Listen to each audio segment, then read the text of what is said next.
नमस्कारम साथियों। शेखावाटी यूनिवर्सिटी में कंप्यूटर का पेपर 15 फरवरी को होना है, जो कल है।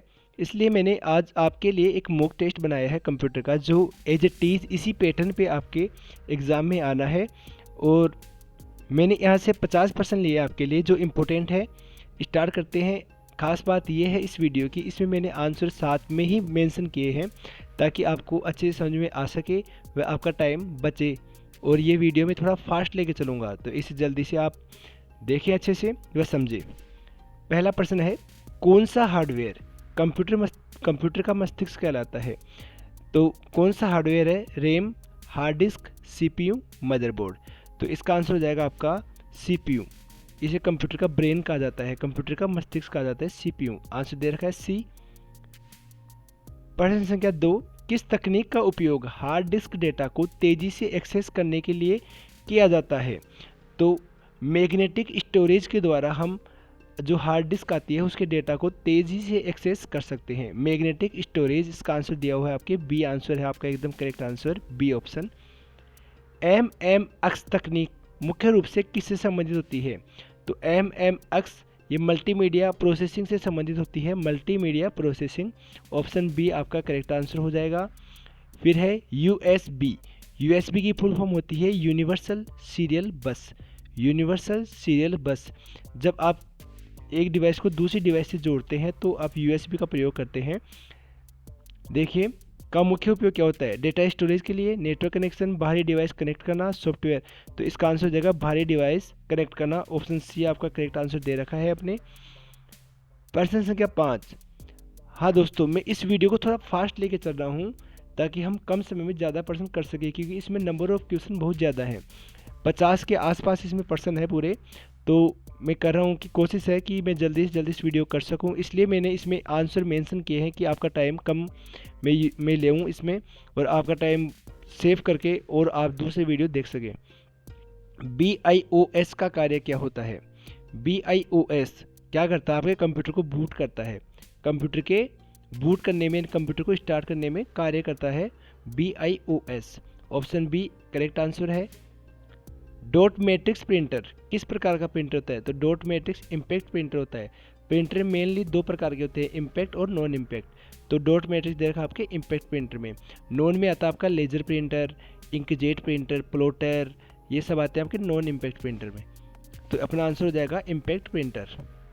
फिर है, लेजर प्रिंटर में मुख्य रूप से किस पदार्थ का उपयोग किया जाता है? तो देखिए, मैं बता दूं आपको एक मिनट। लेजर प्रिंटर जो होता है उसमें ब्लैक स्याही डाली जाती है और वाइट पेज डाला जाता है। वो है एकदम, जो लेजर प्रिंटर में जो स्याही होती है वह सूखी स्याही डाली जाती है। इसमें कौन सी स्याही होती है? इसमें सूखी स्याही डाली जाती है।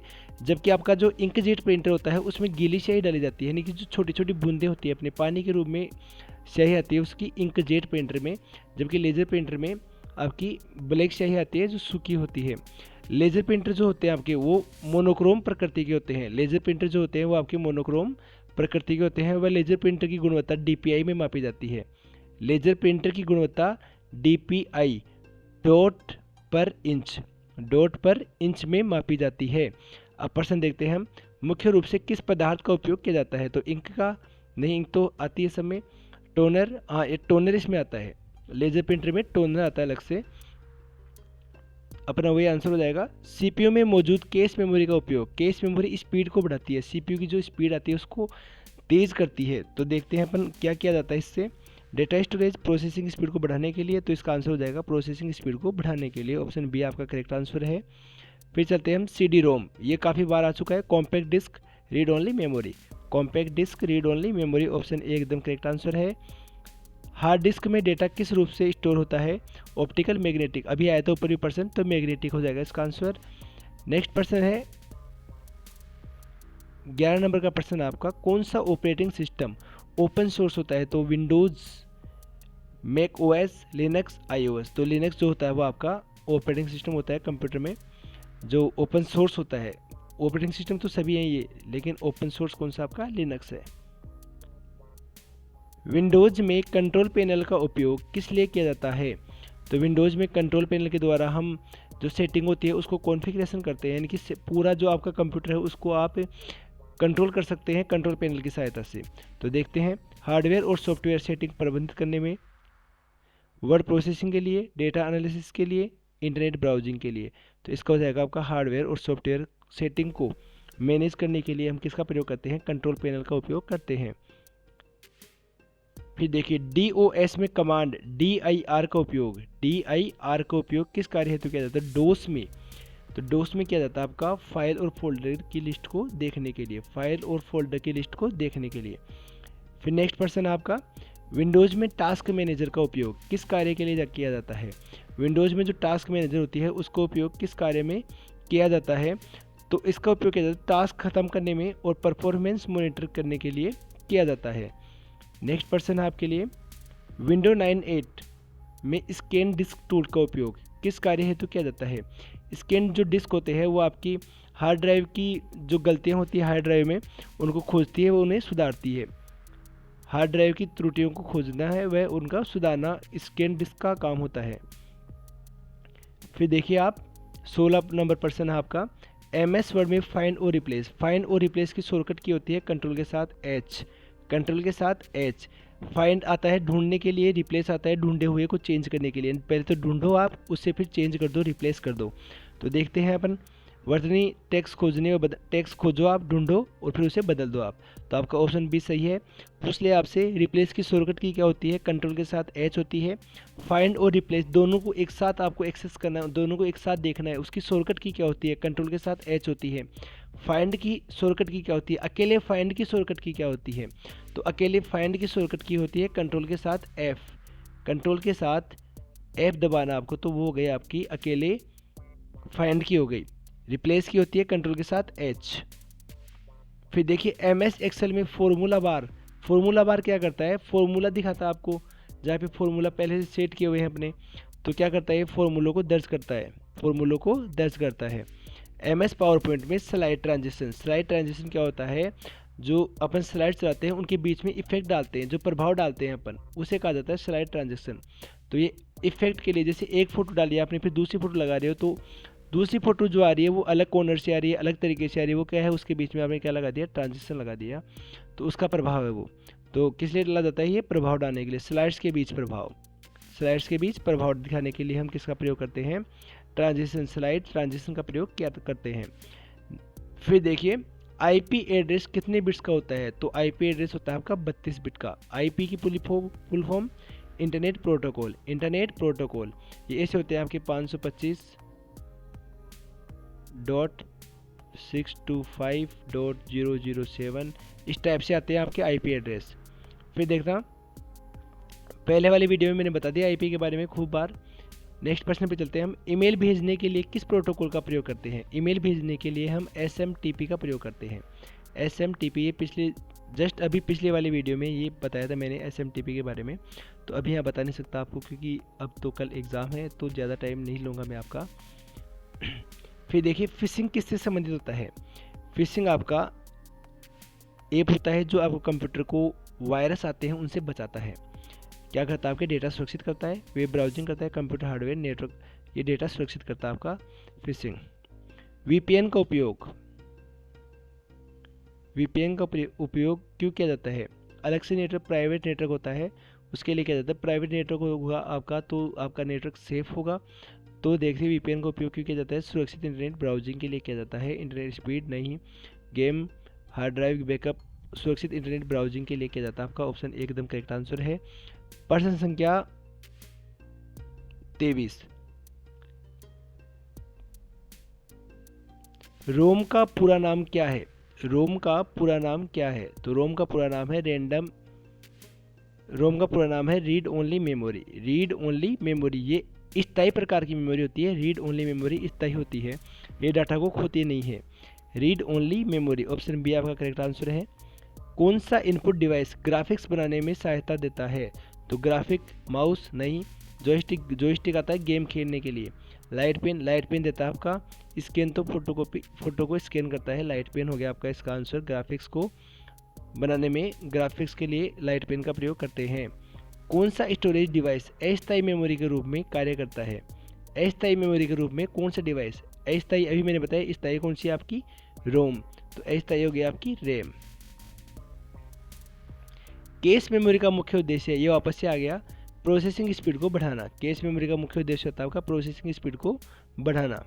विंडोज़ का पहला वर्जन कब जारी किया गया? विंडोज़ सबसे पहले आई थी 1985 में। 1985 सबसे पहली विंडो आई थी 1985 में। नेक्स्ट प्रश्न है, लिनक्स ऑपरेटिंग सिस्टम का कोर क्या कहलाता है? कोर कहलाता है कर्नेल। कोर कहलाता है आपका कर्नेल। लिनक्स में ऑपरेटिंग सिस्टम का कोर कहलाता है आपका, ऑप्शन बी एकदम करेक्ट आंसर है। प्रश्न संख्या 29 आपकी, विंडो 10 में कोर्टाना। कोर्टाना क्या करती है? सर्च इंजन की तरह काम करती है। इसमें आप बोल करके सर्च कर सकते हैं। कोर्टाना ब्राउज़र, वर्चुअल असिस्टेंट, हाँ वर्चुअल असिस्टेंट होता है। जब आप गूगल पे आते हो, गूगल पे एक बोलने के लिए स्पीकर दिया हुआ होता है हमें, वॉइस असिस्टेंट, उसे बोलते हैं वर्चुअल असिस्टेंट। इसमें उसे क्या कहते हैं? Virtual assistant Cortana. B option एकदम करेक्ट आंसर है। विंडो में रिसाइकिल बिन, रिसाइकिल बिन मैंने बहुत बार लास्ट वाली वीडियो में बहुत समझाया था इसके बारे में कि देखिए आपको आपके कंप्यूटर से कोई फोल्डर या फाइल डिलीट हो गई तो एक बार के लिए वह रिसाइकिल बिन में सेफ हो जाती है, बच जाती है एक बार के लिए। आप वहाँ से उसे वापस से रिस्टोर कर सकते हैं। वह उसे वहाँ से भी हटाना है तो एम्प्टी आप कर सकते हो रिसाइकिल बिन को, तो वहाँ से हट जाएगी पूरी फाइलें। रिसाइकिल बिन को आपके कंप्यूटर का कचरा पात्र कहा जाता है। इसके अलावा मैं बता दूं आपको कि मान लो आपको कोई फाइल डिलीट करनी है और आप चाहते हो कि वह रिसाइकिल बिन में ना जाए, तो आपको दबाना है शिफ्ट के साथ डिलीट, शिफ्ट प्लस डिलीट दबाना आपको। उससे क्या होगी? परमानेंट फाइल आपकी डिलीट हो जाएगी, रिसाइकिल बिन में नहीं जाएगी। तो इसका आंसर हो जाएगा डिलीट की फाइल को स्टोर करने के लिए हम किसका प्रयोग कर सकते हैं? रिसाइकिल बिन का। बूटिंग के कितने प्रकार हैं? बूटिंग दो ही प्रकार की होती है, कोल्ड बूटिंग और वार्म बूटिंग। कोल्ड बूटिंग दो प्रकार की होती है। कोल्ड बूटिंग जो होती है आपकी, वो होता है कंप्यूटर को चालू करना, पूरा का पूरा कंप्यूटर बंद करके फिर चालू करना, यानी शट डाउन किया आपने फिर चालू करिए आप, वो होती है आपकी cold booting. Warm booting computer को रीस्टार्ट करना, कंप्यूटर को रीस्टार्ट करना, वापस से सुन लो।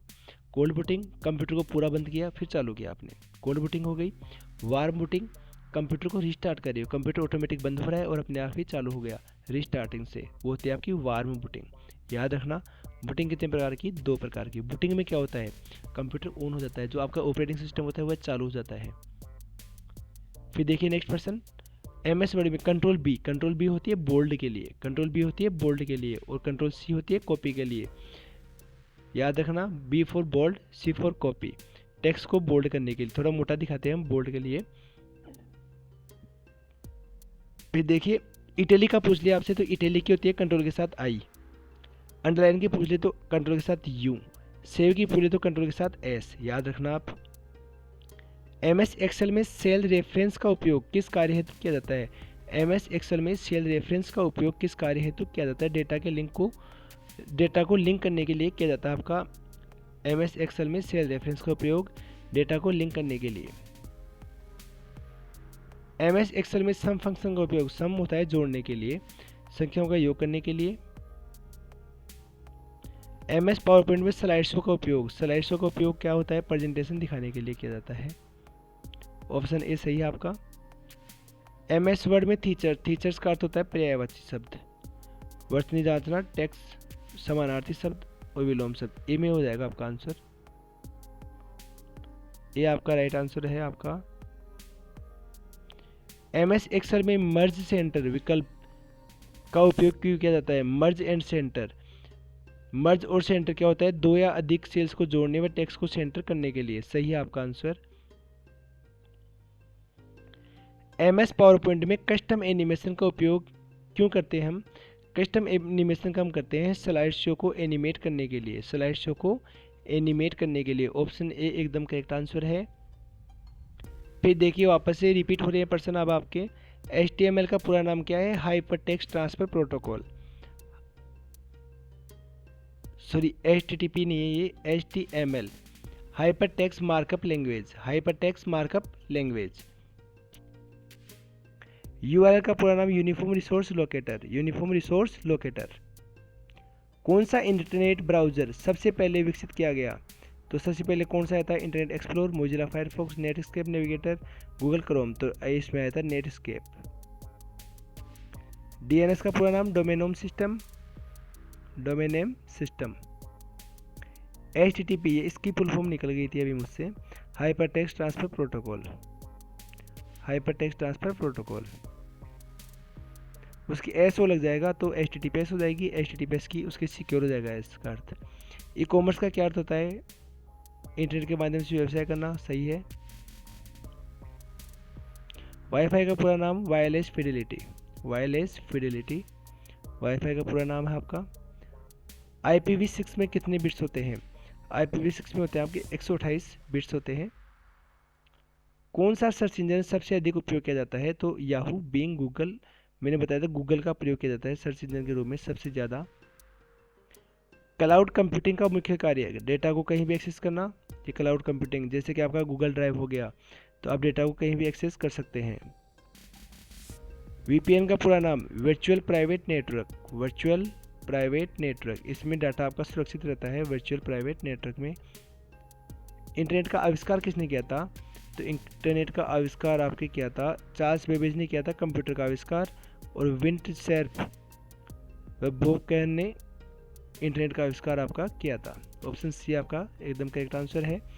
जो माइक्रोसॉफ्ट कंपनी है उसका मालिक है बिल गेट्स। तो अब मैं आपको बता दूं कि कंप्यूटर की जो मेमोरी होती है, छोटी इकाई होती है बिट, कंप्यूटर की सबसे छोटी इकाई होती है मेमोरी में बिट। इसके बाद में आता है बाइट, और फिर आता है KB, MB, GB और TB। इनका प्रोसेस चलता है 1024 पे, यानी 1024 KB इकट्ठे हो जाएंगे तो 1 MB बन जाएगा, 1024 MB इकट्ठे हो जाएंगे तो GB बन जाएगा, 1 GB। जब 1024 GB इकट्ठे हो जाएंगे तो 1000 TB आपका बन जाएगा। तो आई होप ये वीडियो आपको समझ में आया अच्छे से। बेस्ट ऑफ लक कल के एग्ज़ाम के लिए। एक शॉर्ट वीडियो डालूंगा मैं सुबह, जो आप देख लेना, उसमें शॉर्टकट की होगी, एकदम शॉर्टकट की है जो आपके एग्ज़ाम में पूछ सकता है। शॉर्ट वीडियो होगा वो आपका। धन्यवाद साथियों, and again best of luck.